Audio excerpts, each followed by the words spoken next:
આજે લાભ પાંચમ છે એટલે વેપારીઓ લાભમજી લાભો કરશે.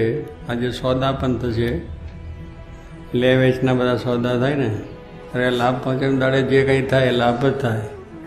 પાંચમનું મુહૂર્ત બધા હોય છે કે દિવાળી બધું ઉત્સવ ઉજવી લે, પછી પાંચમથી શરૂઆત બધી થાય. અને મોટો લાભ આ દુનિયામાં જો હોય તો સત્સંગ મળ્યો એવા પુરુષ મળ્યા અને ભગવાન આપણને ઓળખાના, એ મોટો લાભ છે. ત્યારે એ લાભ જે મળ્યો છે એટલે છેલ્લો જન્મ, જે ફરીથી પાછું આ દુનિયામાં આવવું પડે નહીં એવો લાભ. તો આપણે પેલો વિશ્વાસ જોઈએ, શાસ્ત્રોમાં જોઈએ, મોટા પુરુષમાં જોઈએ, તો આપણું બધું કામ થઈ જાય. વચનમાં વિશ્વાસ રાખે ભજનમાં બળી, વચનમાં વિશ્વાસ રાખે